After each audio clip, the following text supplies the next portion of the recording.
I tell you the dismissal rate is 95% of the total cases. Before filing a case in Supreme Court, first of all must be assuring himself that really this is a case worth filing in Supreme Court.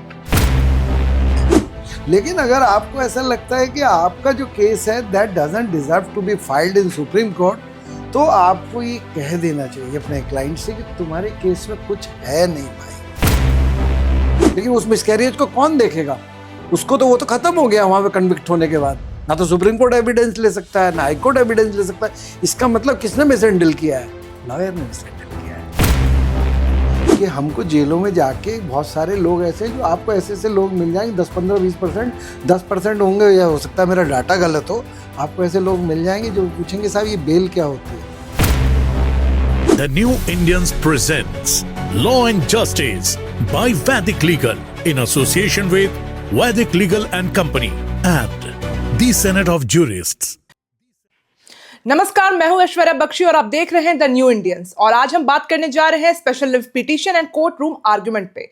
और इसी पे बात करने के लिए हमारे साथ मौजूद है देश की एक जानी मानी हस्ती, सुप्रीम कोर्ट के senior advocate mister Ravindra Kumar Raizada. तो प्लीज वेलकम सर, बहुत बहुत स्वागत है आपका। My pleasure Aishwarya. Sir, special leave petition पे बात करते हैं, तो सर स्पेशल लीव पिटीशन के की कंपोनेंट्स क्या होने चाहिए कि अगर वो एज अ यंग लॉयर कोई एसएलपी फाइल करा तो वो डिसमिस ना हो पहले? देखो, आप एक बात आपको बता दें कि जो स्पेशल लीव पिटीशन है वो आर्टिकल 136 ऑफ द कॉन्स्टिट्यूशन में फाइल होता है। ये लास्ट कोर्ट है। अगर आप ये समझ के चल रहे हैं कि हमारी डिसमिस ना हो, तो इसका कोई मैजिक है ही नहीं, नंबर 1। लेकिन ये है कि पहले तो ये समझने वाली बात है कि जो एसएलपी है it's an appellate jurisdiction under the extraordinary and you say that is jurisdiction which has been vested in Supreme Court. In fact, it is to settle the law. If there is a confusion, there is a contradiction, there is no law on the point. So therefore, it's an extraordinary jurisdiction in the sense that is absolutely discretionary for the Supreme Court whether to entertain an SLP or not. So special leave petition, why I am saying appellate jurisdiction, if SLP is admitted or entertained to be heard on merit, then most of the time, almost every time, they convert that special leave petition into civil appeal or criminal appeal. So therefore, once it is converted into civil appeal or criminal appeal, then they start hearing the matter and nitty-gritty of the matter even. And I tell you the dismissal rate is 95% of the total cases. That's what I'm asking. Why? That is why I'm saying that it's extraordinary, for the reason that, you know, the SLP, when I say appellate jurisdiction, therefore it is coming from lower courts. So either it is coming from the High Court in its original jurisdiction. High Court ने कोई original jurisdiction में under Article 226 कोई writ petition admit किया, उसको तय किया, तो original jurisdiction से आएगा। लेकिन कभी जब लोअर कोर्ट से आ रहा है, जैसे क्रिमिनल में आ रहा है, क्रिमिनल ट्रायल होके आ रहा है, सिविल सूट्स हो रहा है आ रहे हैं, तो सिविल सूट्स जो हैं अगर आएंगे तो सिविल अपील्स डिस्ट्रिक्ट जजेस के यहाँ हैं, लेकिन अगर उसकी हाई कोर्ट्स भी हैं, हाई कोर्ट्स में अपीलेट जुरिडिक्शंस भी हैं, सेकंड अपील जुरिडिक्शंस हैं, तो writ jurisdiction, 7 appeal jurisdictions under article 227 revisional jurisdictions, तो ये सब लोअर कोर्ट से आ रहा है। तो it is already filtered at different level. So once it is filtered at different level, then there is an assumption that a person has availed or exhausted enough remedies. Sufficient remedies have been available. It has been made available to him.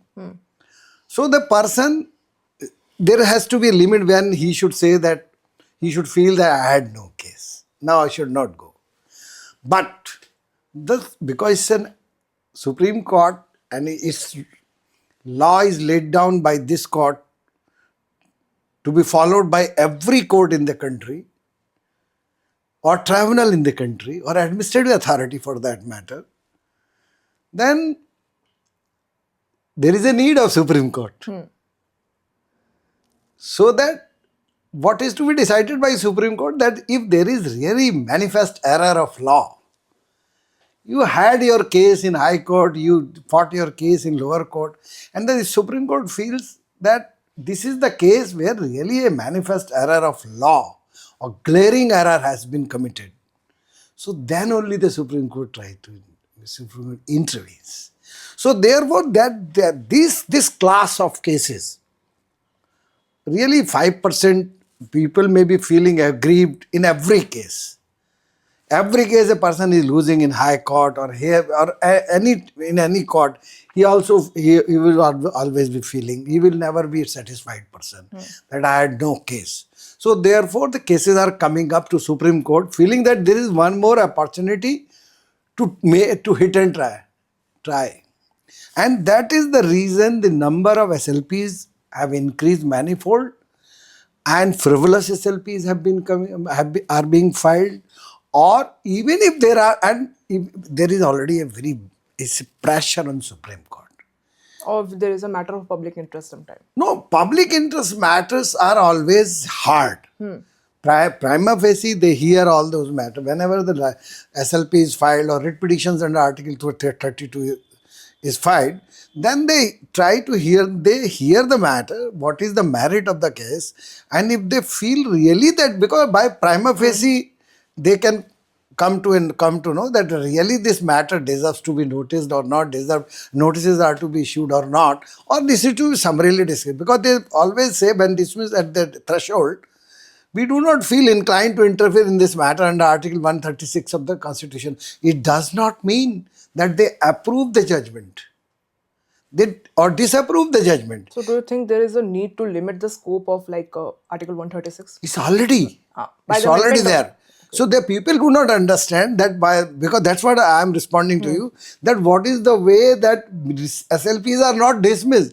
No, SLPs are dismissed because somewhere they have to check. Otherwise, if it is an appellate court in a normal way, in the entire country, lakhs of cases are coming, and the lakhs of cases are will be filed there, and they will be hearing, and it will be another High Court or another civil court. तो sir किस matters में SLP को बाकी दूसरे matters से prioritise किया जाता है court? That is what I am trying to say. There is a miscarriage of justice, or they feel that this miscarriage is of such a nature that they need to intervene and they need to settle the law. They need to say something on that. So therefore, these I am saying extraordinary situations, or that under Article 226. There is an extraordinary jurisdiction, and High Court intervenes directly also in some of the matters.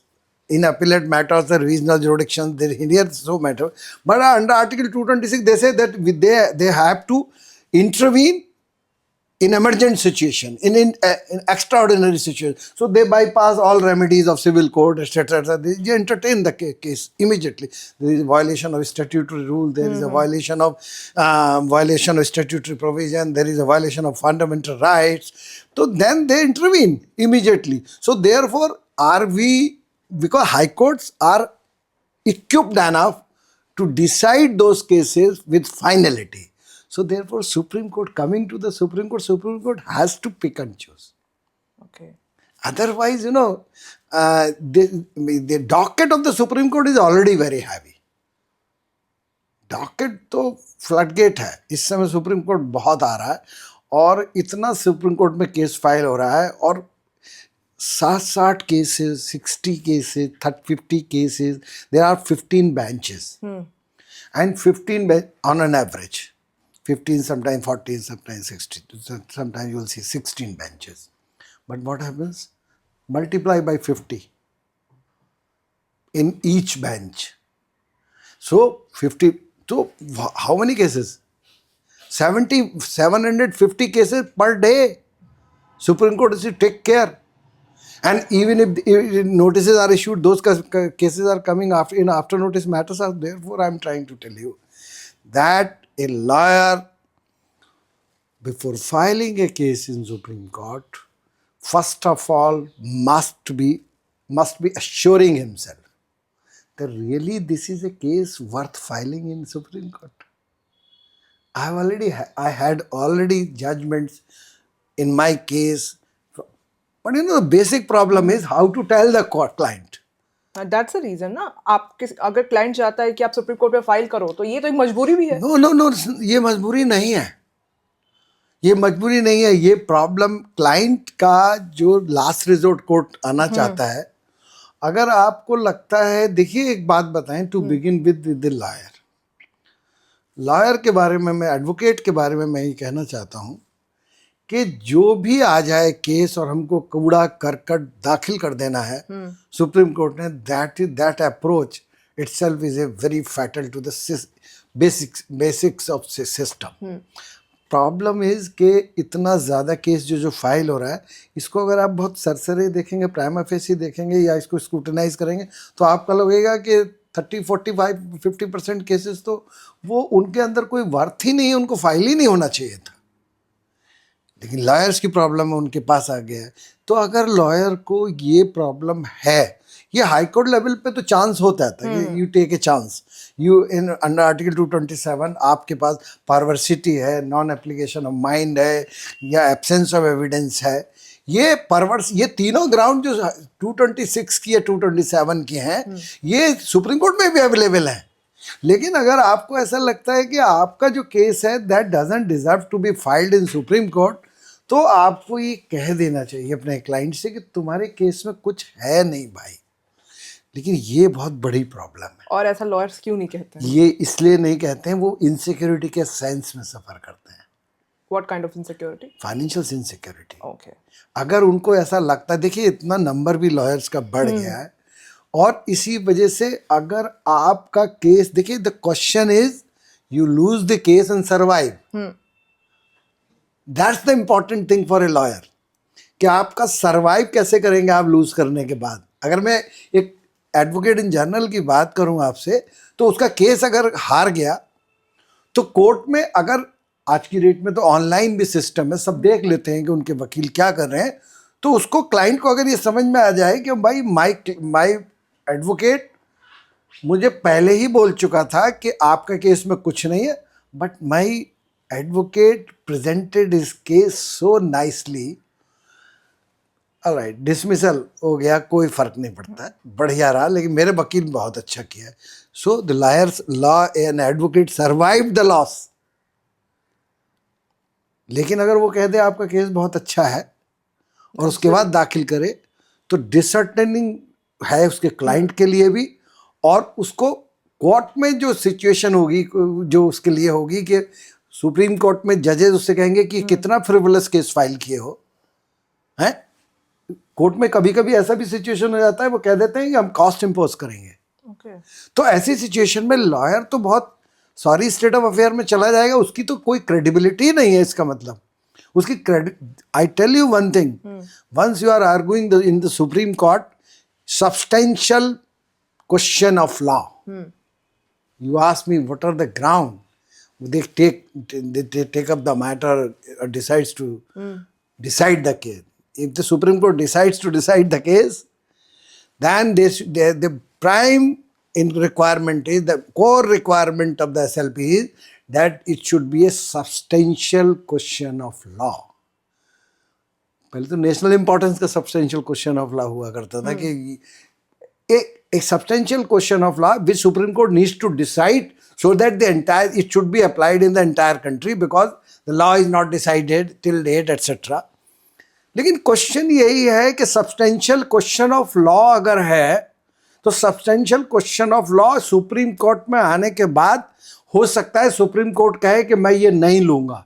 वो कहेगा even if the judgement of the high court is not correct.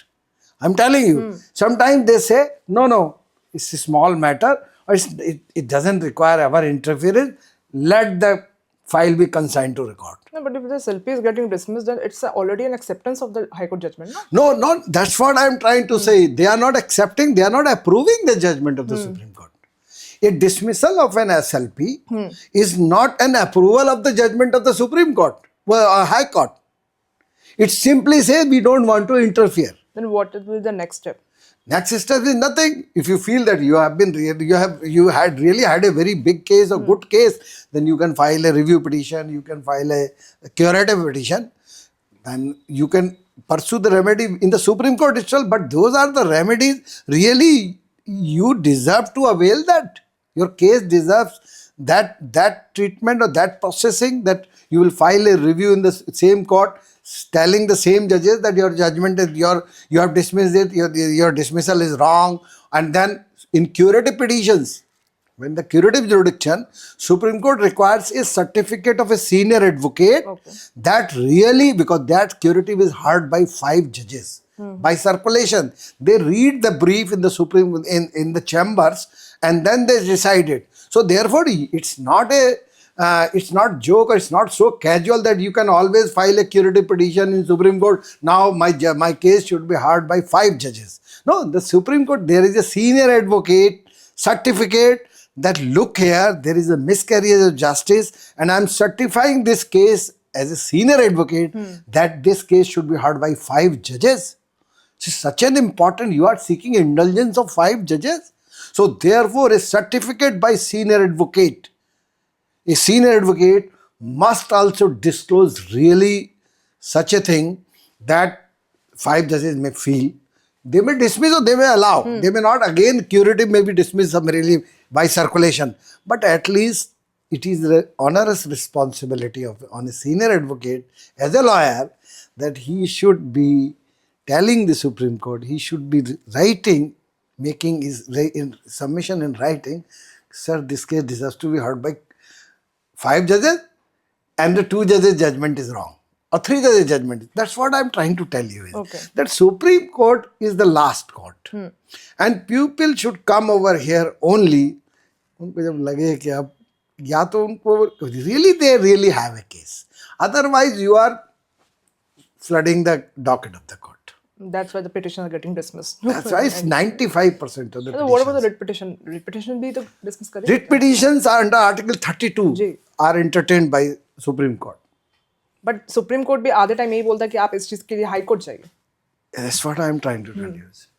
Actually, you need to understand the difference between Article 32 and 226 of the Constitution of India. When you are under 32, you are for the violation of the fundamental right. Right. And if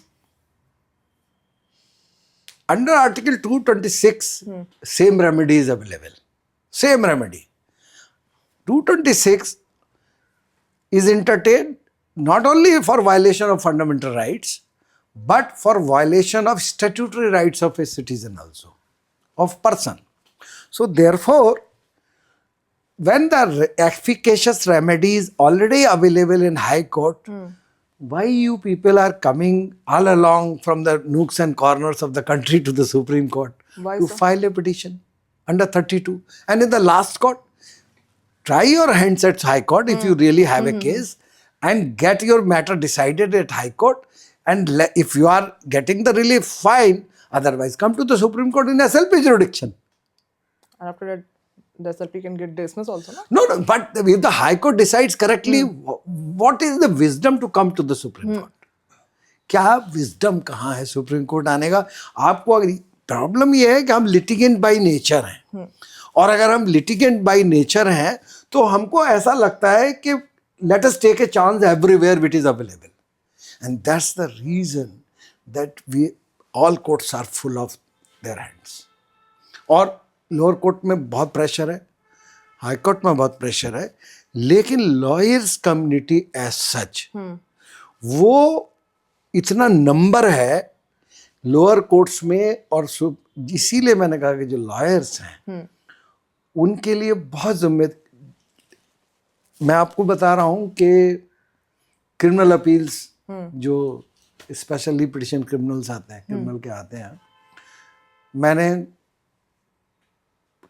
जब काम किया है वो तो वहां पर ये पता चलता है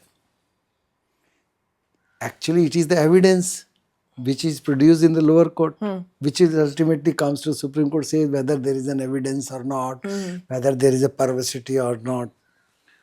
वहां पर मिसहैंडल अगर हो गया तो फिर उसका क्योर नहीं होता, आई टेल यू। और इसीलिए इक्वली इक्विप्ड लोग हमें, स्किल्ड लोग की जरूरत होती है हमें लोअर कोर्ट्स में। ओके। और अगर हमने लोअर कोर्ट्स में उसको मिसहैंडल कर दिया, मैंने देखा है बहुत खराब हो जाता है, और उसमें लोगों को, बहुत लोगों को कन्विक्शंस हो जाते हैं मिसहैंडलिंग की वजह से, कन्विक्शंस हो जाते हैं। वहाँ जो लोग इनोसेंट होते हैं, देख के फाइल देख के लगता है ये तो कन्विक्शन, ये क्वेश्चन जो है पूछे जाने चाहिए थे, ये क्रॉस एग्जामिनेशन किया जाना चाहिए था, और ये नहीं हो रहा है। और ऐसी सिचुएशन में तो ये हो गया कि हाँ ये तो मिसकैरेज हो गया, लेकिन उस मिसकैरेज को कौन देखेगा? उसको तो वो तो खत्म हो गया वहां पे कन्विक्ट होने के बाद। ना तो सुप्रीम कोर्ट एविडेंस ले सकता है, ना हाई कोर्ट एविडेंस ले सकता है। इसका मतलब किसने मिसहैंडल किया है? लॉयर ने मिसहैंडल किया है। So, ऐसे तो आधे इंडिया में आधे से ज्यादा लोग तो कन्विक्ट होने के पहले ट्रायल सेशन में ही बहुत सी पनिशमेंट काट लिए होते हैं, व्हाइट कॉलर क्राइम्स में ही देख लीजिए। देखिए प्रॉब्लम ये है, वो बेल सिस्टम की बात कर रहे हैं आप। जो कंट्री में जो इकोनॉमिक्स है, जो कंट्री में जो जिनकी आप एक्यूज की बात कर रहे हैं, आप अगर इसको देखें कि वो जेलों में रहते हैं इतने दिनों, जेलों में रहने की बात है कि बहुत से लोग तो बेल पिटीशंस, जो बेल हो जाएगी उनकी, वो चाहे इकोनॉमिक रीजंस हो उनके, या उनका सोशल रीज़न हो कि उनके घर में कोई नहीं है, या उनके कोई फ्रेंड नहीं है जो उनकी केयर करें, बहुत से तो बिना बेल के जेलों में पड़े रहते हैं। बेल, उनकी पिटीशन कभी सुप्रीम कोर्ट आती, हाई कोर्ट या लोअर कोर्ट जाती ही नहीं है। Once they are arrested by police, they languish in jail. So what is the point of then bail is a what was that? Bail is a Rule. and jail is an exception. What No, is the point question of that, is then? that judge is to be informed that, sir, I have been arrested. Please release me on bail. So somebody has, that's why application I am telling you. कोई व्यक्ति जब तक कि किसी court में जाएगा नहीं, या तो आप कहिए कि हमारे यहाँ जो लीगल एड सिस्टम है उसको ये इनिशिएटिव लेना पड़ेगा कि कितने लोग जेलों में बंद हैं, क्या जेलों में होता है, ये ऐसा नहीं है हो नहीं रहा है। जब जेलों में इंटरेक्शन कर रहे हैं लोग, इवन द जजेस जा रहे हैं सुप्रीम कोर्ट देखने, सुप्रीम कोर्ट के जजेस भी गए हैं। लेकिन देखिए ये जिम्मेदारी तो वो है जो अवेकेंड लॉयर है की है। जो लॉयर है उसको ये समझ में आना चाहिए, उसको काम की भी तलाश रहती है। तो उसको हमेशा अगर वो देखता रहे कि जब तक मैं बैठा हुआ हूँ कचहरी में और मुझको पैसा नहीं मिल रहा है, मैं तब तक जो है वो कहीं यहाँ से उठ के नहीं जाऊँगा, मुझे पास लोग आने चाहिए, नहीं। आज भी इस देश में ऐसी जगह हैं जहाँ लोगों को उनसे जाके कहना है कि तुम्हारे क्या राइट्स हैं। ये बेल क्या है, राइट की बात कर रहे हैं हम। तो उनके जो ह्यूमन राइट्स हैं, जो उनका जो राइट टू लाइफ है, जिसका इंग्रेडिएंट है बेल, तो उनको तो कोई जाके बताएगा ना कि तुमको बेल हो जाए। ये तो अवेयरनेस ऑफ द कॉन्स्टिट्यूशन की है, awareness of the statutory provision की है। तो आप जो ये बात कह रहे हो कि लोग ऐसे करते हैं और जेल में बहुत दिनों पड़े रहते हैं, जेलों में बहुत दिनों पड़े, एक तो ग्राउंड ये हो गया कि उनकी बेल ही नहीं आता है, सुप्रीम कोर्ट, हाई कोर्ट नहीं आता है, लोअर कोर्ट नहीं जाता, कहीं जाती ही नहीं है बेल, वो जेलों में लैंग्वेज करते रहते हैं। गरीब लोग हैं वो, बहुत सारे ऐसे लोग हैं। ऐसे गरीब लोगों के लिए लीगल एड भी तो एक, बट ये तभी तो मैंने कहा ये लीगल एड क्या है, ये मूवमेंट है या इंस्टीट्यूशनल है? ये मूवमेंट होना चाहिए लीगल एड।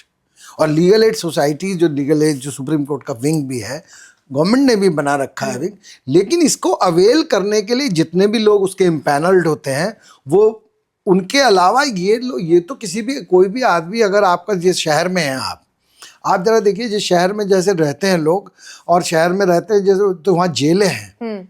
कोई, आपने कभी ये देखा है कि वकीलों को कि वो जेल घूमने जाएं, कि जेल में देखने जाएंगे वहाँ क्या चल रहा है? कभी नहीं।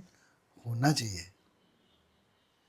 उनको ये देखना चाहिए कि हमको जेलों में जाके, बहुत सारे लोग ऐसे हैं जो आपको ऐसे लोग मिल जाएंगे, 10, 15, 20%, 10% होंगे, या हो सकता है मेरा डाटा गलत हो, आपको ऐसे लोग मिल जाएंगे जो पूछेंगे साहब ये बेल क्या होती है। उनको पता ही नहीं है।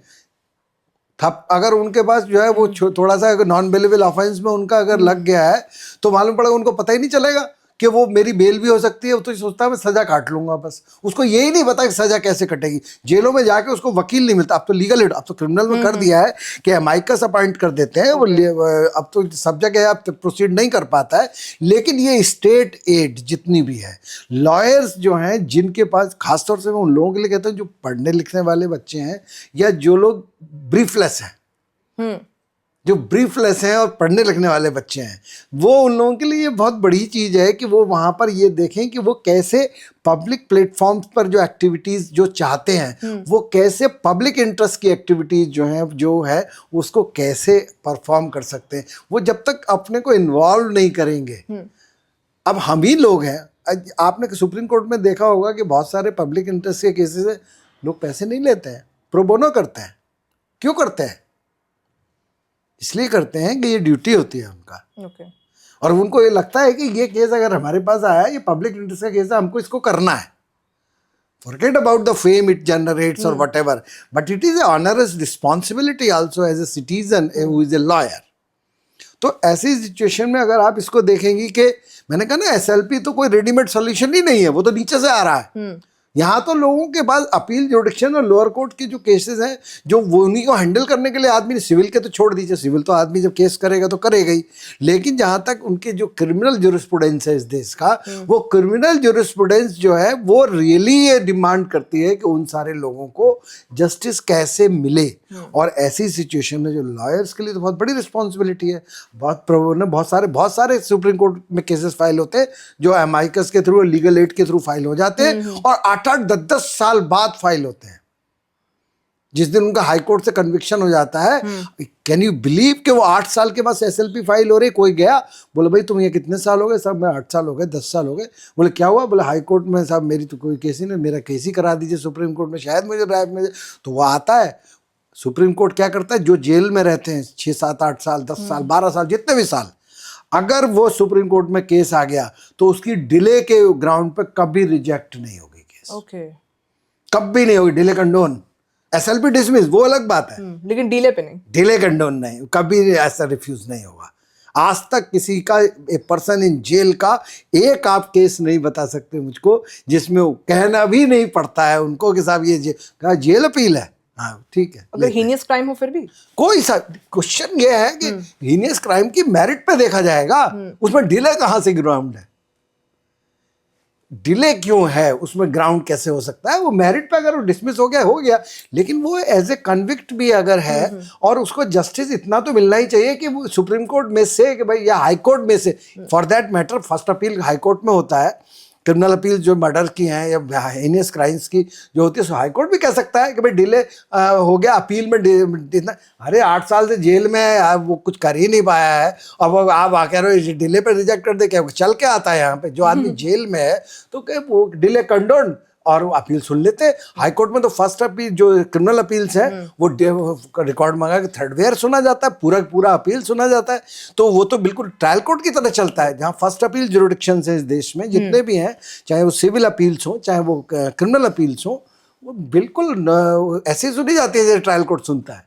वो तो टाइम कंज्यूमिंग प्रोसेस है। सर आपने भी बताया था जैसे बहुत से क्रिमिनल्स जो जेल में होते हैं जिन्हें बेल, उनकी एप्लीकेशन बनी भी नहीं होती, तो क्या आपने बोला वकीलों को जाके वहां विजिट करना चाहिए? यस, कर लेना चाहिए।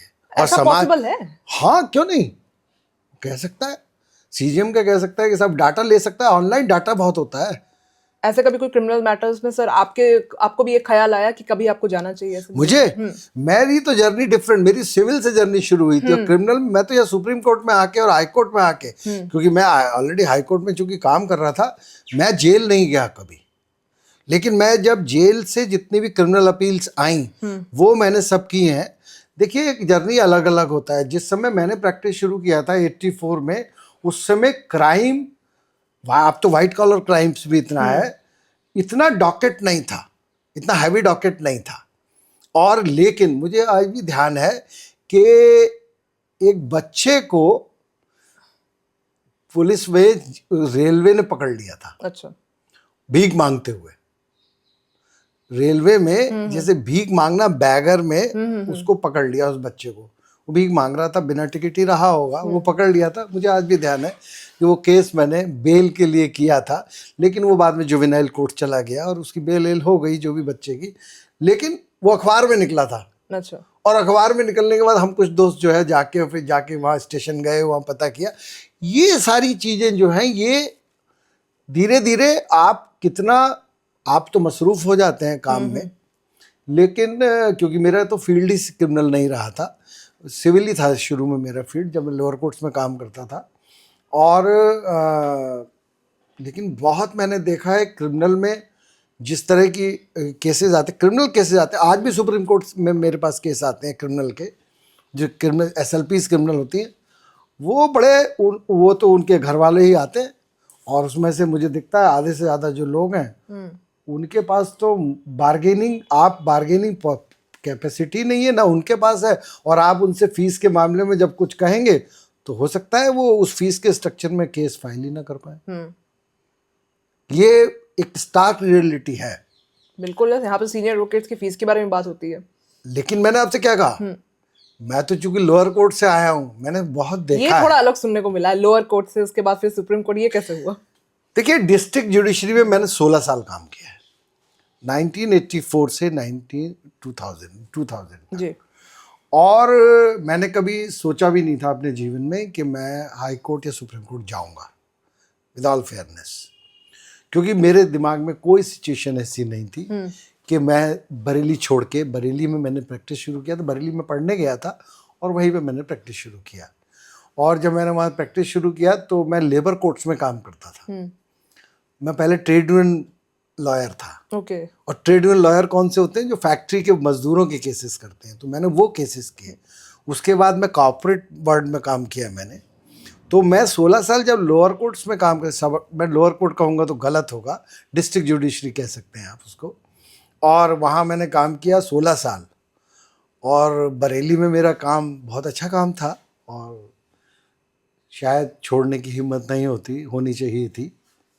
और जब 2000 में नैनीताल जब उत्तराखंड बना तो बरेली से वो 130 किलोमीटर बैठता है, और 130 किलोमीटर में चल के मैं नैनीताल जाके, मैंने बस अपने कुछ दोस्तों ने मुझसे कहा कि रवि, आप, मुझे रवि कहते हैं निकनेम मेरा, कि रवि आप ये कोशिश कर सकते हो।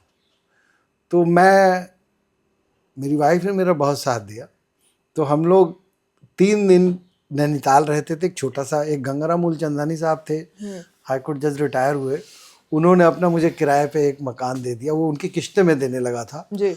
और वहाँ जाकर मैं आपको बताता हूँ, मेरे पास कोई हाई कोर्ट का केस नहीं था और मैंने हाई कोर्ट में वकालत शुरू की सन 2000 में, 3 दिन। ये न्यू कमर के लिए हिम्मत की बात, आसान हो सकता है, लेकिन मैं 16 साल के बाद गया था और ये रिस्क लेके गया था कि मैं बरेली में 3 दिन 4 दिन नहीं रहूँगा तो मेरे क्लाइंट्स चले जाएंगे, और काफ़ी चले भी गए। लेकिन मैंने वहाँ काम शुरू किया, और जब मैंने काम शुरू किया तो एक व्यक्ति, मैं आपको बताता हूँ, एक टीचर था, वो अपना थैले में अपनी फाइल लिए हुए था, जो मुड़ी हुई फाइल थी, और वो मुझे वहाँ मिला और वो वकील ढूंढ रहा था। तो उसने मुझे पकड़ा कि साहब, आप वकील साहब, आप मेरा मुकदमा करेंगे?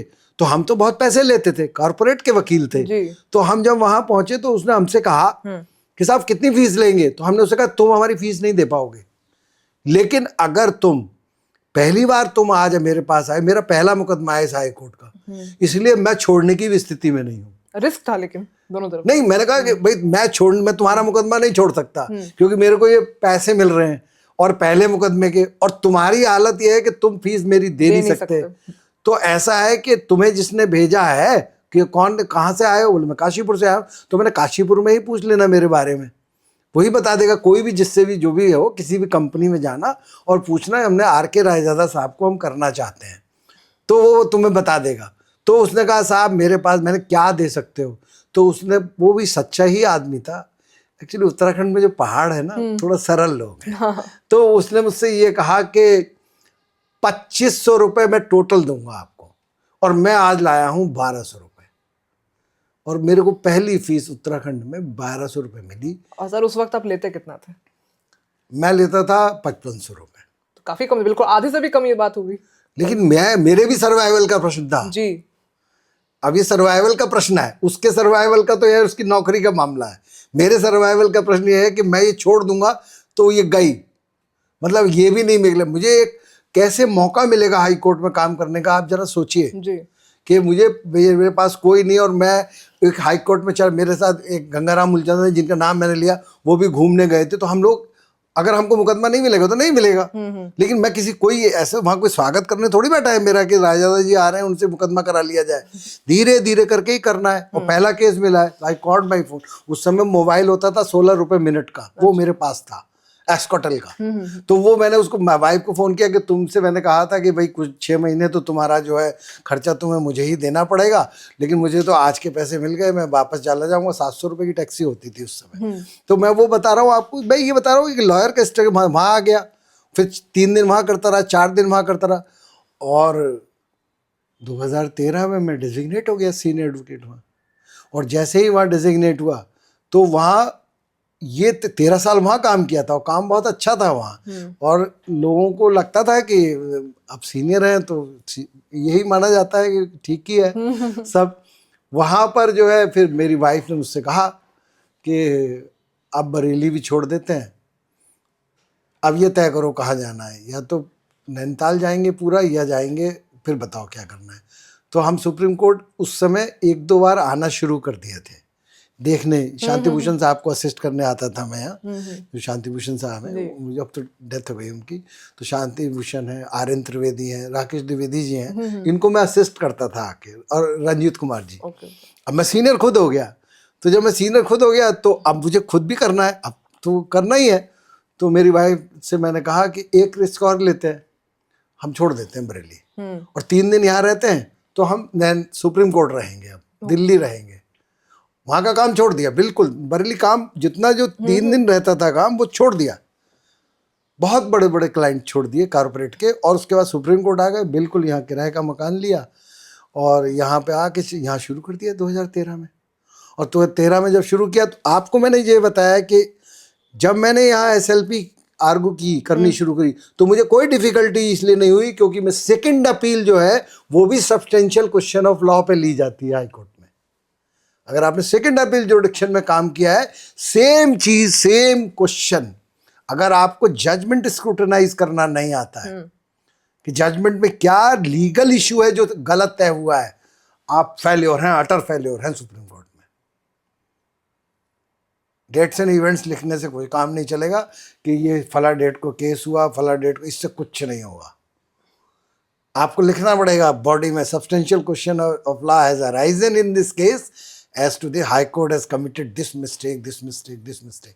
So question ये है कि ये substantial question of law has arisen in this case, ये question of law ये procedure नहीं है, procedural भी होता है कभी कभी substantial question of law, लेकिन maximum ये substance of law, substratum of law हम बोलते हैं इसको।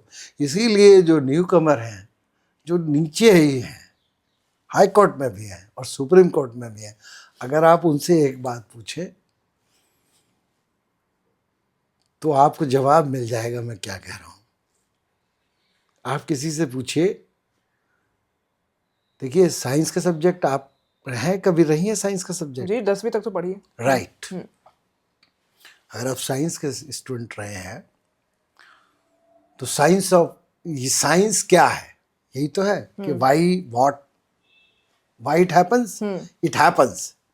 तो जैसे बायोलॉजी में कहा जाता है test is it happens, biology में कि हृदय क्यों धड़कता है, आप ये नहीं कह सकते क्यों धड़कता है, बायोलॉजी में क्वेश्चन नहीं है वाई, लेकिन फिजिक्स में है why. Physics explains certain things, chemistry does, chemistry में भी हाइपोथेसिस होता है, लेकिन बायोलॉजी में सिर्फ डिस्कवरी हो सकता है। क्यों धड़कता है नहीं, लेकिन कैसे धड़कता है ये तो है, वो दैट्स इट। लेकिन कैसे धड़कता है, धड़कता है, हाँ, ज्यादा धड़केगा कम धड़केगा, लेकिन ये क्यों धड़कता है ये नहीं पता है। तो इश्यू ये है ना, क्यों, वाई का कोई कंसेप्ट नहीं है साइंस में। इसीलिए इसी तरह से लॉ में एक सब्जेक्ट है ज्यूरिस्प्रूडेंस, जिसको कहते हैं साइंस ऑफ लॉ। और अगर आपने साइंस ऑफ लॉ का अगर कोई स्टूडेंट नहीं बनना चाहता है या साइंस ऑफ लॉ को नहीं समझना चाहता है, जब साइंस ऑफ लॉ आप समझ लेते हैं तो आप चाहे क्रिमिनल केस करिए चाहे सिविल केस कीजिए, ये सिर्फ लॉ है आपके लिए। आधे से ज्यादा स्टूडेंट तो जूरिस्प्रूडेंस से ही भागते हैं, मतलब दैट्स द रीजन। देखिए मैं आपको वही बता रहा हूं, इंसान झगड़ा क्यों करता है इंक्रोचमेंट के ऊपर। अगर आप देखिए कि इंक्रोचमेंट हुआ है, जिसको आप कहते हैं पदेशन का इंक्रोचमेंट, तो आप ये बताइए कि वो झगड़ा क्यों करता है, उसकी ये आदत क्यों है कि वो दूसरे के लैंड को इंक्रोच कर लेता है। साइंस एक्सप्लेन करती है पदेशन की, पदेशन की थ्योरीज एक्सप्लेन करती हैं कि पदेशन क्या है, कानून इसको कैसे देखता है, इस पदेशन को, विधि इसकी साइंस क्या है, पदेशन क्या है, तो क्या है ए डिजायर टू पजेस क्यों है। जैसे आप कभी कभी कह देते हैं कि बड़ा पजेसिव हो रहा है, तो ये पदेशन क्या है, ये शब्द पदेशन इसको साइंस ने सोशल फिलॉसफी में कैसे देखा है, इसको पदेशन को रेगुलेट करने की जरूरत क्यों हुई है, उसको साइंस को, लॉ को।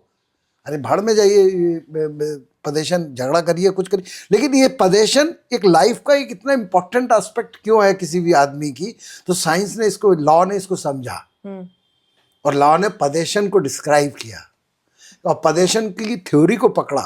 तो जो सबस्ट्रेटम ऑफ, जिसको साइंस ऑफ लॉ आप कह रहे हैं, व्यक्ति क्या है, आपका पर्सन क्या है। आपने कहा आदमी हड़मास का, नहीं, ऐसा तो नहीं है, व्यक्ति तो लीगल पर्सन भी है।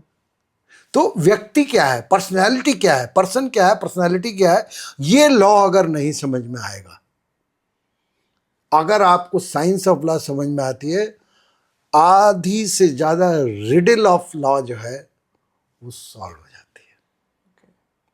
आपको मैं बताता हूं कि पूरा की पूरा supreme court science of law को ऑपरेट करता है। सुप्रीम कोर्ट जो है किसी भी सिचुएशन में प्रोसीजरली अगर आप कोई लैप्स कर दें तो सुप्रीम कोर्ट ये चेक करता है कि ये प्रोसीजरल लैप्स से कोई मिसकैरियज ऑफ जस्टिस तो नहीं हुआ है।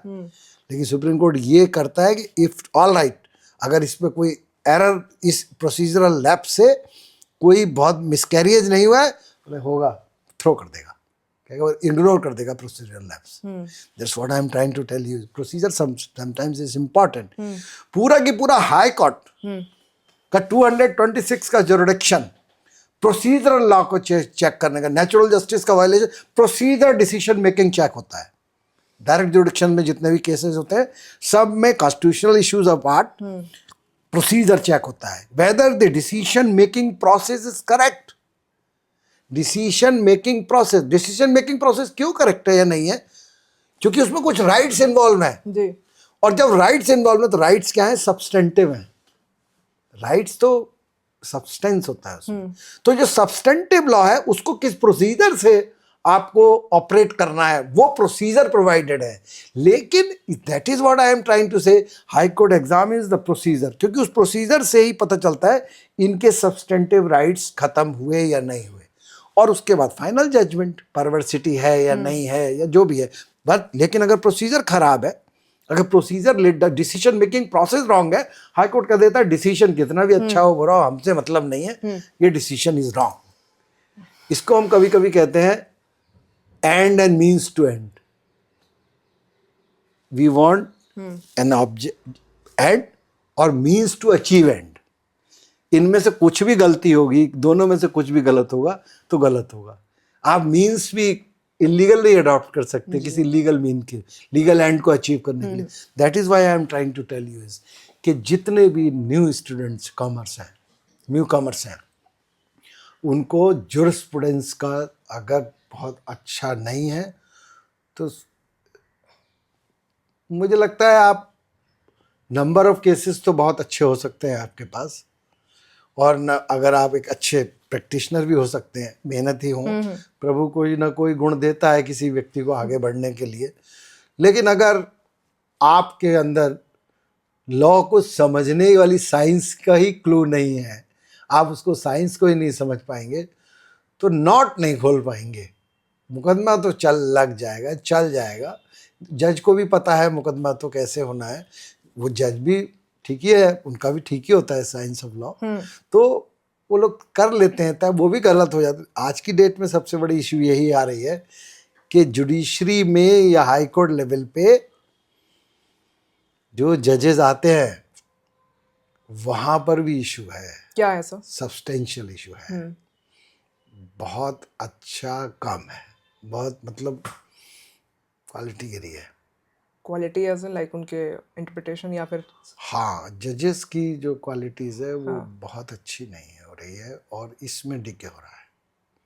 मतलब उनके वर्किंग इस पे बता रहे हैं आप, या फिर जो जजमेंट डिलीवर कर रहे हैं, क्वालिटी ऑफ या फिर जजमेंट्स में, इंटरप्रिटेशन क्वालिटी लॉ को ऑफ लेके है? जजमेंट्स में प्रॉब्लम है और क्वालिटी ऑफ जजमेंट्स में प्रॉब्लम है, इसीलिए सुप्रीम कोर्ट का डॉकेट बढ़ रहा है।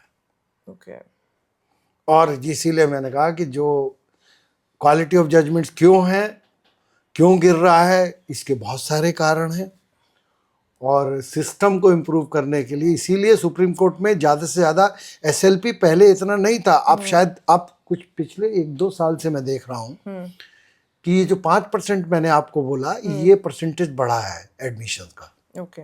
अब नोटिस ज़्यादा हो रहा है वो, लेकिन जो जिस तरह का मैंने देखा है क्वालिटी ऑफ जजमेंट्स, मैं अपना सब्जेक्टिविटी है इसमें। बर्डनिंग ऑफ केसेस भी तो एक मैटर कर रहा होगा तो ना? इसीलिए तो बर्डन आ रहा है। नहीं तो हाई कोर्ट में ये इशू है। हाई कोर्ट ने, मैंने कहा बहुत फैक्टर है। एक इलाहाबाद हाई कोर्ट में 250-250 केसेस एक जज एक दिन में कर रहा है, इट्स डैम इम्पॉसिबल। Obviously. और वो इतना सिचुएशन खराब है कि उतना टाइम भी नहीं मिल रहा है, ना सुनने का टाइम मिल रहा है, ना डिसाइड करने का टाइम उतना मिल रहा है। और मैं आपको बताऊं कि वहां पर हालत उस high court, Nainital high court में उतना खराब स्थिति नहीं है जी। उतना ज़्यादा पेंडेंसी है, उतना नहीं है। लेकिन मैं तो हाई कोर्ट में बता सकता हूँ आपको, इलाहाबाद की बता सकता हूँ, थोड़ा बहुत दिल्ली हाई कोर्ट का बता सकता हूँ कि जहाँ बैकलॉग बहुत है, जहाँ पेंडेंसी बहुत हो रही है। लेकिन जजेस अच्छे हैं जो सुनते भी, बहुत सारे ज़्यादातर जजेस अच्छे ही हैं, लेकिन प्रॉब्लम वही है कि क्वालिटी, जब सोसाइटी में थोड़ा क्वालिटी में गिर रहा है तो वहीं से तो सब लोग इधर उधर आ रहा है। तो वो मुझे लगता है कि उसमें लॉट टू बी डिजायर्ड। और जब अब कुछ बच्चे जो हैं, चूँकि लॉ में अब अच्छे, पहले 84 में मैं लॉ किया था मैंने, तो मैं आपको ये बताऊं कि उस समय लॉ प्रिफर्ड सब्जेक्ट नहीं था लोगों का, बिल्कुल नहीं था। लॉ में लोग आते नहीं थे ज़्यादा, और वही लोग आते थे जिनका कुछ नहीं होता था कहीं, वो सब लॉ में आ जाते थे। बहुत ईमानदारी से बता रहा हूँ। और मैं जब लॉ में आया तो मुझसे लोगों ने कहा कि तुम क्यों आ गए। मैं पढ़ने में ठीक था, मैं थ्रूआउट आई फर्स्ट सबने क्लास साइंस एक्सपेक्ट किया होगा आपसे है उस वक्त? हाँ, मैं मेरे हाई स्कूल इंटरमीडिएट में मेरी फर्स्ट क्लास थी, इंटरमीडिएट बीएससी में सेकंड था। लेकिन लोगों को एक्सपेक्ट नहीं था कि मैं लॉ कर लूंगा join, and law I join law as an option, not as a last resort. Okay. No, it was not. और इसीलिए जब उस समय नहीं आते थे लोग, अब तो लोग बहुत आ रहे हैं। लॉ स्कूल्स जब से आ गए, उनमें क्वालिटी ऑफ स्टैंडर्ड भी, क्वालिटी का जो है वो काफ़ी अच्छी क्वालिटी आ रहा है लॉ स्कूल्स में। और प्राइवेट स्कूल्स भी बहुत अच्छा कर रहे हैं। और कंपटीशन का, वेरी कम्पिटिटिव नाउ। तो जो लॉ जो लोग भी कर रहे हैं, अच्छे स्कूलों से कर रहे हैं या प्राइवेट स्कूलों से कर रहे हैं या जहाँ भी पढ़ रहे हैं, लेकिन अपने मरे से ही स्वर्ग मिलेगा जी। आप खुद ही स्टडी करेंगे तभी बेड़ा पार होगा। स्पून फीडिंग करके कुछ नहीं हो सकता। मैं आपको आज नहीं, मैं 2-4 साल आपको समझाता रहूं, वकालत के गुर सिखाता रहूं, ऐसा कुछ नहीं। तो सर कुछ कोर्टरूम आर्गुमेंट पे भी एडवाइस कर दीजिए, जो वकील सीधे हाई कोर्ट या सुप्रीम कोर्ट आना चाहते हैं, यंग लॉयर्स, उन्हें कहाँ से स्टार्ट करना चाहिए? देखिए, सुप्रीम कोर्ट अगर आप डायरेक्ट आना चाहते हैं तो आपको पहले तो थ्रेशोल्ड आपको एडवोकेट ऑन रिकॉर्ड का क्रॉस करना होगा। अच्छा। और एडवोकेट ऑन, अगर एज अ सीनियर एडवोकेट वो as a junior associate join करता है, जूनियर एसोसिएट ज्वाइन करेंगे तो हमेशा, अगर मान लीजिए सपोज वो एओआर नहीं हो पाए तो फिर वो हैंडओवर तो एओआर को ही करेंगे केस। सुप्रीम कोर्ट में तो मैकेनिज्म ही नहीं है। तो जहां तक मेरी तो एडवाइस यही होती है कि उन लोगों को हाई कोर्ट, जो सुप्रीम कोर्ट में भी काम करते हैं, उनको हाई कोर्ट बहुत रेगुलर जाना चाहिए। ओके। रेगुलर नहीं, उनकी फ्रीक्वेंसी बहुत अच्छी होनी चाहिए। और आप हाई कोर्ट को छोड़ के सुप्रीम कोर्ट आने का ऑप्शन न्यू कमर के लिए एक बेटर और एप्रोप्रिएट ऑप्शन नहीं है। और जहां तक सवाल है हाई कोर्ट में, देखिए सबसे बड़ी बात क्या है हाई कोर्ट में, हाई कोर्ट में इंटेलिजेंस बहुत ज्यादा है। आपको सुनेंगे 5 मिनट, 10 मिनट, 15 मिनट, वहां भी क्वेश्चन ऑफ लॉ ही लिया जाता है। हाई कोर्ट में भी फैक्चुअल एस्पेक्ट बहुत अब अगर ज्यादा आपको नहीं वक्त है। दिया जाएगा, आपको वक्त दिया जाएगा। और सुप्रीम कोर्ट में वो चीज नहीं है जो मोस्टली, वो तो आपके मुंह से निकला, वो भी पढ़ के आए हैं सब। 2 मिनट में अगर उनको केस नहीं समझ में आ रहा है तो आपका तो विकेट गिरना ही है, और आपको बोलने भी नहीं देंगे। वो कहेंगे थोड़ा सा जूनियर आया है, थोड़ा बहुत पूछ ले। लेकिन कितना टाइम है आप देखिए कि 4 घंटा 240 मिनट में उन्हें 60 केसेस करने हैं, 4 मिनट ऑन एन एवरेज। जी, कैन यू इमेजिन? और उसके लिए वो 60 मिनट, वो जो 4 घंटे के लिए, बिलीव मी 6 घंटे सोते होंगे, 4 और 6 10, 2 घंटे इधर, वो 10 घंटा पढ़ते भी हैं उन 60 केसेस के लिए। वो शाम को घर जाके क्या करते होंगे, 6-7 बजे से रात को पढ़ेंगे, फिर सुबह उठ के पढ़ेंगे। जब कोर्ट में आते हैं, मुझे तो एक मशीन है, ये तो झील है नेशनल सर्विस की, जो वो काम कर लेते हैं। चाहे हाई कोर्ट में भी यही है। हाई कोर्ट में भी जो बहुत सारे मेरे साथ के कुलीग्स हैं, जूनियर्स हैं, जो वहाँ जजेस हैं, वो बताते हैं वो राउंड द क्लॉक काम करते हैं। बहुत मेहनत करते हैं। तो मुझे ये बताइए कि एडवोकेट क्यों नहीं कर सकता? अगर आप कह एडवोकेट, रहे हैं कि जजेस ज्यादा मेहनत करते हैं एडवोकेट से, फिलहाल डिस्पेंसेशन में ऐसे ही तो दिखता है। वो तो वही बात, स्ट्रेंथ की भी तो कमी है और केसेस का बर्डन ज्यादा है। इशू ये है कि हमारे पास तो 4 ही केस हैं। मेरे पास तो 4 केस हैं, और अगर मैं न्यू कमर हूं तो मैं 4 केसेस के बाद, अगर आप बहुत गौर से देखिए तो 4 केसेस का, मुझे 4 केसेस मिल गए, तो उससे पहले क्या था? 4 भी नहीं थे, तो मैं क्या कर सकता था? आप मुझे बताइए। जब 4 केसेस नहीं थे मेरे पास, मैं जो कर सकता था वही तो कर सकता हूं। तो मैं सिर्फ पढ़ सकता हूं और कुछ कर नहीं सकता। ओके, तो जब मैं पढ़ सकता हूं तो मैं वही नहीं करूंगा। जब केस आएंगे तो कैसे होगा? और मैं आपको बताऊं कि कोई भी ब्रीफलेस आदमी, अगर वो पढ़ा लिखा नहीं है, तो कोई मुकदमा क्यों सबसे ज्यादा उसी को दिया जाता है जिस पे ज्यादा ब्रीफ हो? एक रेगुलर प्रैक्टिशनर को काम क्यों दिया जाता है? इसलिए नहीं दिया जाता कि इसके पास बहुत ज्यादा काम है और इसको इसलिए काम दे दो। क्योंकि रेगुलरिटी है। नो, इसलिए उसके पीछे एक बैकअप ये मान के दिया जाता है कि ये अच्छा पढ़ा लिखा व्यक्ति है, बहुत अच्छे लॉयर हैं, ये अच्छे हैं, ये टेस्टेड है, टाइम टेस्टेड है, इनकी प्रैक्टिस अच्छी चल रही है, ये बैकअप उनका दिखता है। तो जहां तक सवाल ये है कि आपको एक बात और बता दूं, पढ़े लिखे और ना पढ़े लिखे की, उसकी लाइब्रेरी की हर किताब गंदी मिलेगी।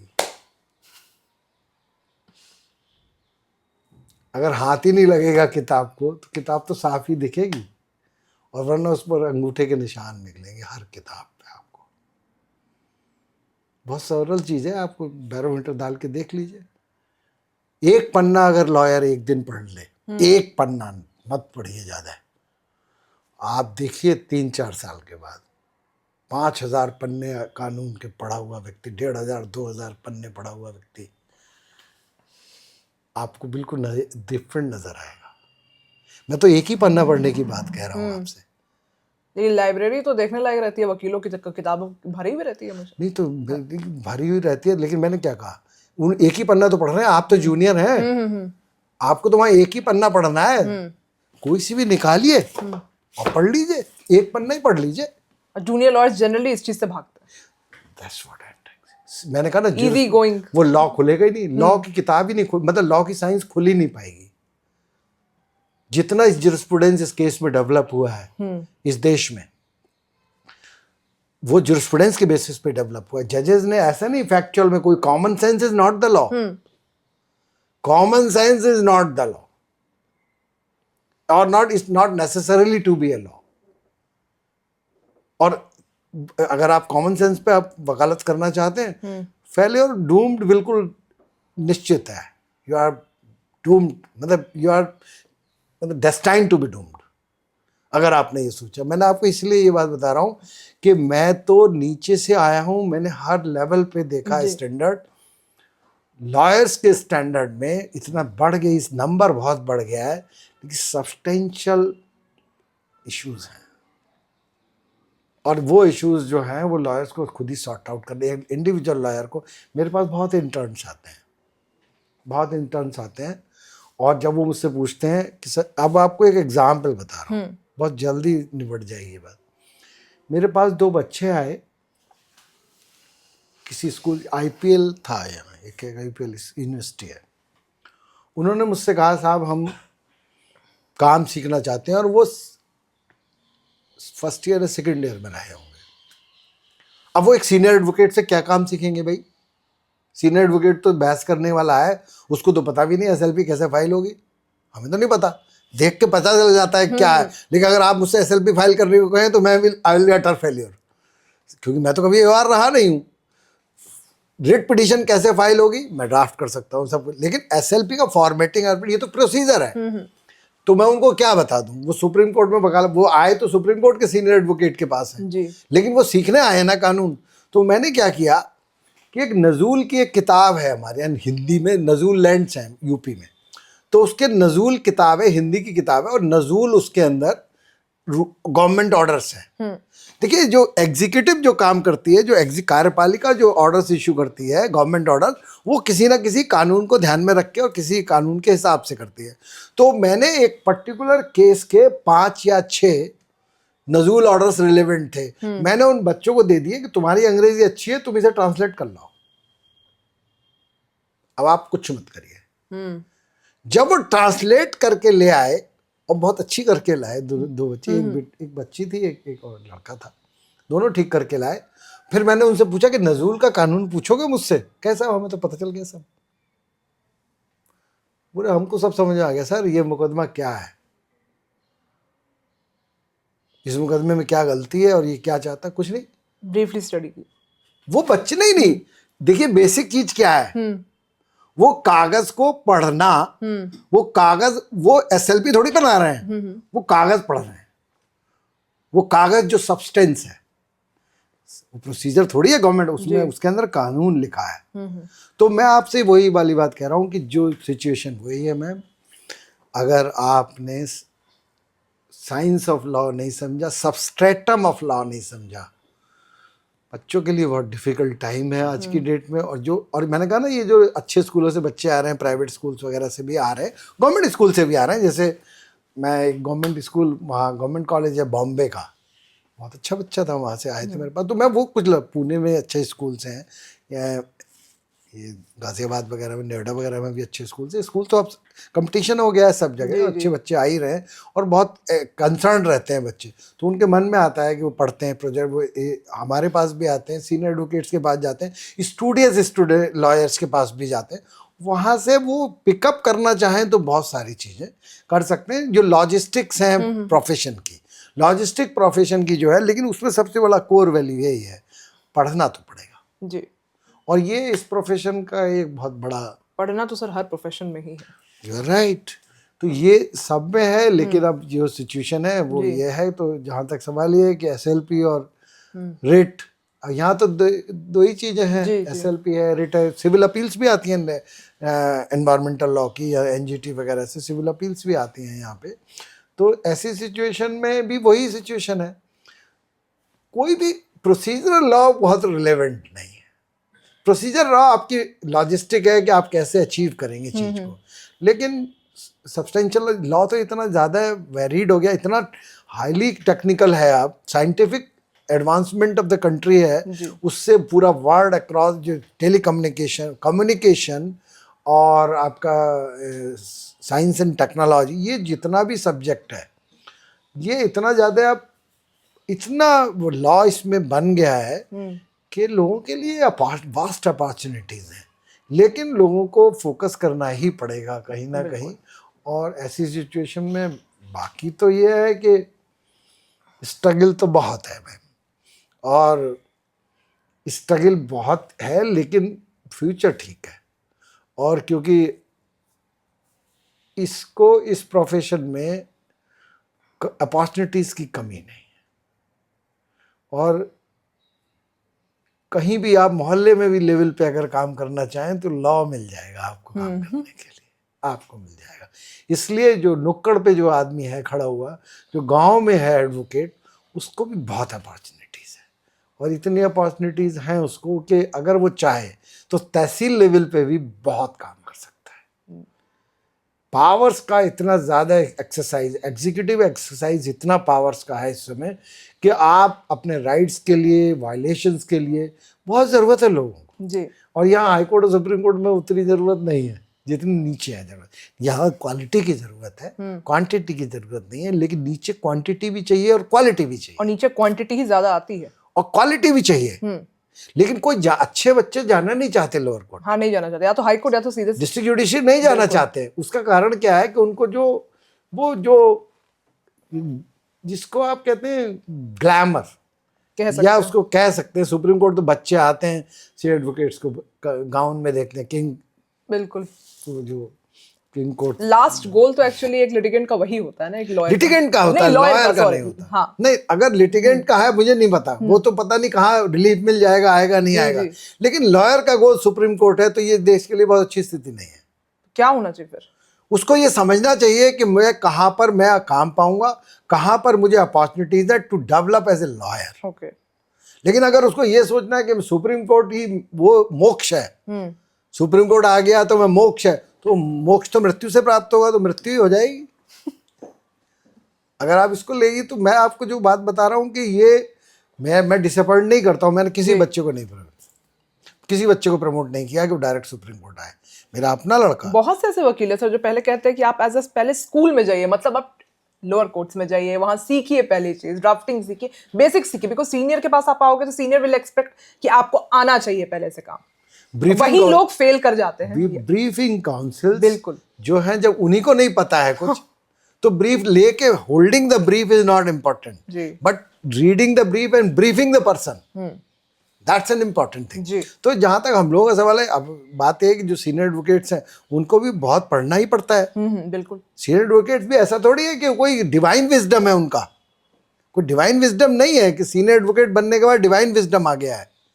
प्रभु ने कोई ऐसा, वो तो टूल है पढ़ने का, लिखने का। दिन पर सीनियर एडवोकेट भी वो ज़्यादा मेहनत करते हैं। वो क्या करते हैं, ये ब्रीफ पढ़ा हुआ है, ब्रीफ में ढूंढते रहते हैं। क्लाइंट का कंसर्न जितना बबलिंग, पेट की बबल्स होते हैं, जो जितना जूनियर को होते हैं उतने सीनियर को भी होते हैं, क्योंकि उसको अपनी स्टेक्स होती है, उसकी हाई स्टेक्स हैं, उसका अपना है। लेकिन सीनियर एडवोकेट बनना या ना बनना वो तो प्रभु की एक जर्नी है, आप जब जहाँ बनेंगे। लेकिन अगर आपने किसी भी हालत में, अगर आप एक अच्छे अधिवक्ता पहले बनेंगे ना जी, आप तो अधिवक्ता पहले बनिए। और दूसरी बात, सीनियर एडवोकेट तो आप बार की नज़रों में बनिए पहले। जो आपको जो एडवोकेट इन जनरल है वो सीनियर आपको मानता है, तभी तो आप सीनियर। वो कब मानेगा आपको? जब भी तो मानेगा जब वो आपकी वर्थ को समझेगा कि आप एक बहुत अच्छे अधिवक्ता हैं, एक अच्छे अधिवक्ता है, आपको अपना ब्रीफ हैंडओवर किया जा सकता है। तो इसीलिए ये जर्नी है। और जहाँ तक ये है कि न्यू कमर्स के लिए यही कहूँगा मैं, क्योंकि और जहाँ तक फर्स्ट ईयर से जो बच्चे आते हैं लॉ में, जर्नी वहाँ से शुरू होनी चाहिए। ये नहीं कि लॉ करने के बाद शुरू करेंगे। बिल्कुल सही बात का। वहाँ पर वो 5 साल जो हैं बहुत ज़रूरी है। होता है। मैंने आपको बताया ना कि ये 5 साल की जो वो है रिगरस एक्सरसाइज, बीए अब तो इंटरमीडिएट के बाद ही करता है। बिल्कुल हमारे पास, हम तो इंटीग्रेटेड कोर्सेज ही है। इंटीग्रेटेड नहीं, बीए अब तो शायद 3rd ईयर के बाद लेटरल एग्जिट भी है, जिनको ग्रेजुएशन बी लॉ मिल जाता है, बीएल लॉ। तो जहाँ तक सवाल ये है कि अगर आप ये 5 साल, सुप्रीम कोर्ट जो है वो बहुत, सुप्रीम कोर्ट ने भी कभी कभी ये बात सोची कि हम 5 साल से पहले, 5 साल के एक्सपीरियंस, एक बीच में क्वेश्चन आया कि 5 साल पहले आदमी कहीं काम करके आए, उसके बाद सुप्रीम कोर्ट में उसको एंट्री मिलेगी। बिल्कुल। आर्गू करना या तो 5 साल का एक थ्रेशोल्ड कहीं ना कहीं सही भी है एक तरीके से। देखिए अब ये तो बहुत, ये फैक्टर बड़ा सब्जेक्टिव है, आई टेल यू। तो एक तरीके से तजुर्बा भी तो मैटर करता है। इसमें सब्जेक्टिविटी बहुत है। ओके। इसमें सब्जेक्टिविटी ये है कि हम सोचते हैं बात ये होना चाहिए, दूसरा आदमी सोचेगा। ये बताइए कि जो लॉ 5 साल करके आया है, वो अगर, मेरी बात का जवाब दीजिए कि अगर 5 साल उसने बहुत अच्छा लॉ पढ़ लिया है, तो मुझे ये बताइए कि वो पहली बार जब सुप्रीम कोर्ट आएगा और वो AOR का एग्जाम 1 साल 5 साल, अब तो AOR भी 5 साल के बाद ही मिलता है जी। तो 5 साल के बाद मिलता है, तो 5 साल तो वो कर ही रहा है ट्रेनिंग। तो जहां तक सवाल ये है कि अगर आप सोचते हैं शुरू में आएगा तो कब आएगा, 5 साल पहले बाहर रह के आए, फिर 5 साल यहाँ करे, फिर 10 साल या 5, वो जरूरी नहीं है आप 5 साल यहीं करें, 5 साल कहीं और करके आए और यहाँ 1 साल इंटर्न करें किसी एडवोकेट ऑन रिकॉर्ड के साथ, उसके बाद एग्जाम दे के यहाँ करना चाहे, तो हुए तो 5 साल बाहर ही। तो वो जो 5 साल बाहर होके आ रहा है वो 5 साल घूम के ना है, क्योंकि एक साल में कुछ नहीं पैदा हो जाएगा सुप्रीम कोर्ट में काम जी। करने के बाद। वो 5 साल जो उसके अपने हैं, जिसमें वो काम कर रहा है, जिसमें स्टूडियस है, वो अपनी वर्क, वो क्यूमुलेटिव इफेक्ट उसका AOR के एग्जाम में आएगा। ये तो सपोज किया जाता है कि AORs जो हैं वो AOR बन जाएगा, लेकिन बहुत सारे ऐसे भी केसेस हुए हैं जो लोग AOR में अपीयर भी नहीं हुए और डायरेक्ट आर्गुइंग काउंसिल हो गए।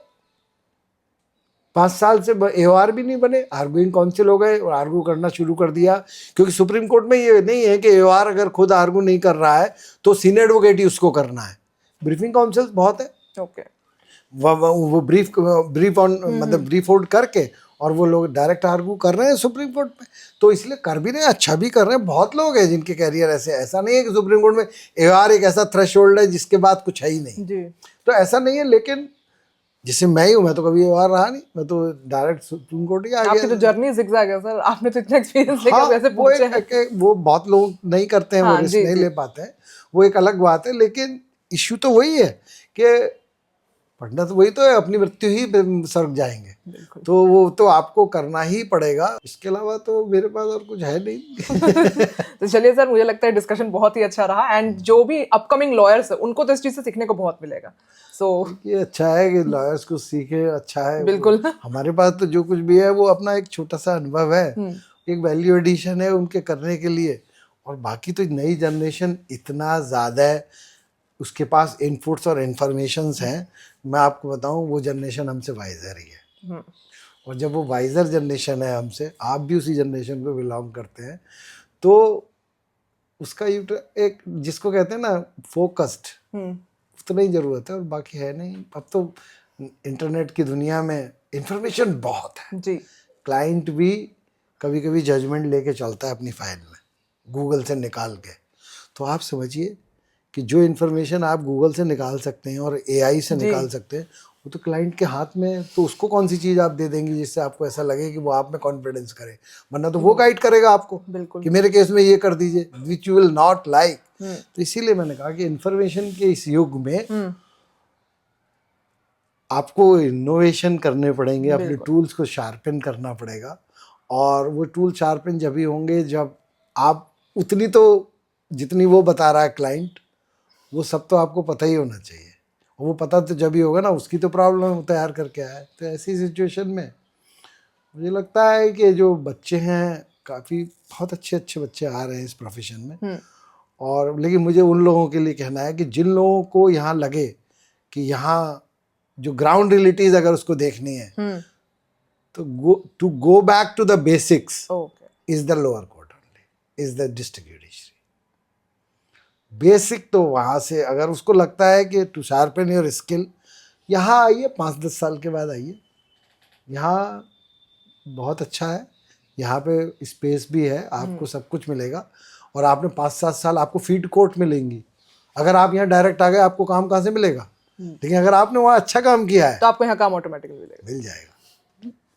मेरी फीड कोर्ट नैनीताल है, उत्तराखंड हाई कोर्ट से मेरे पास काम आता है, बरली से आता है, उत्तर प्रदेश से आता है। तो वो कहाँ से आता है? मैं वहीं से आया हूँ, मैं उनके साथ रहा हूँ, बैठा हूँ, वो मुझे जानते हैं। यहाँ क्या है, यहाँ तो यहीं पर अखबार में नहीं आए तो गए।